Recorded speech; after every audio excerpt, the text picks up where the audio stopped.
మా ఆయన మీద నాకు ఇవాళ చాలా కోపం వచ్చిందబ్బా.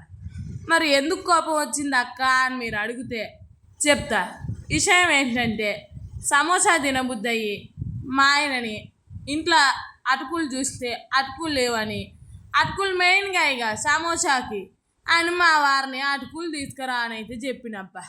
చెప్తే అన్నట్టు అటుకులు తీసుకొచ్చిండు కానీ సమోసా కావాల్సింది 4 స్పూన్ల అటుకులు అబ్బా. ఇక మా ఆయన తెచ్చిందేమో 1/2 కేజీ. ఇక 4 స్పూన్లకి 1/2 కేజీ ప్యాకెట్ చూస్తే కోపం వస్తుందా రాదా చెప్పండి. సమోసా ఏమో కానీ అటుకుల్ని చూడంగానే డిసప్పాయింట్ అయినబ్బా. ఎందుకు అంటే 1/2 కేజీ అటుకులతోటి నేను ఏం చేసుకోవాలబ్బా ఇప్పుడు. ఇక కోపం రాదా చెప్పండి.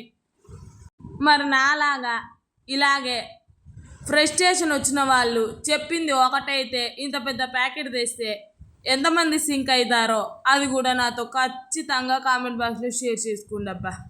అలాగే ఈ అటుకులతోటి ఏమన్నా రెసిపీలు సింపుల్ వేలుంటే అవి కూడా చెప్పండి అబ్బా. ఈ అటుకుల్ని చూసినప్పుడల్లా మా వారి మీద కోపం వస్తూనే ఉంది నాకు. ఇది తొందరగా అయిపోగొడితే ఆ కోపం కాస్త కూల్ అయిపోతానో ఏమో.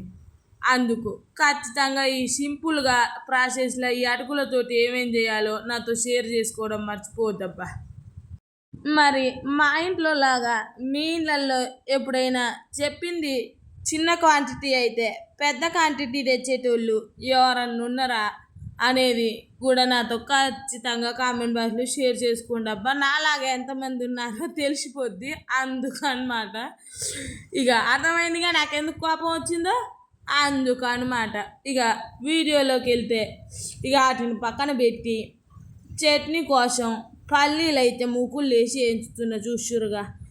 ఎంతమంది మీలో నూనె లేకుండా ఓన్లీ పల్లీలు పచ్చిమిరపకాయలే వేయించి చట్నీ చేస్తారో నాలాగా అది కూడా నాతో రాయండి అబ్బా కామెంట్ బాక్స్లో. అలాగే ఫుల్గా వీడియో చూసి please do like share subscribe my YouTube channel Vishnu ఈశ్వ వ్లాగ్స్. మీరు వీడియో చూసి ఆ లైక్ షేరు సబ్స్క్రైబ్ చేస్తే మన వీడియో అనేది ఇంకో 10 మందికి రీచ్ అయ్యిద్దబ్బ.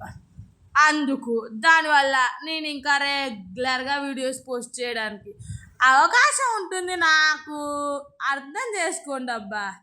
ఇక చూసిరుగా పల్లీలు వేగినాయి, పచ్చిమిరపకాయలు కూడా వేగినాయి. ఏముంది ఇక వేగినాక ఏదా మామూలే వాటిని అట్లనే ఉంచితే చట్నీ కాదు కదా. అందుకని ఇక వాటిని చట్నీకి కూడా రెడీ చేయి. ఇక చట్నీకి లాగా బ్యాటర్ కూడా రెడీ చేసి చట్నీ అయితే చేసినబ్బా మొత్తానికి. ఇక అవి పక్కన పెట్టి దొండకాయలు కూడా కోసిన చూసిరుగా. ఓకే.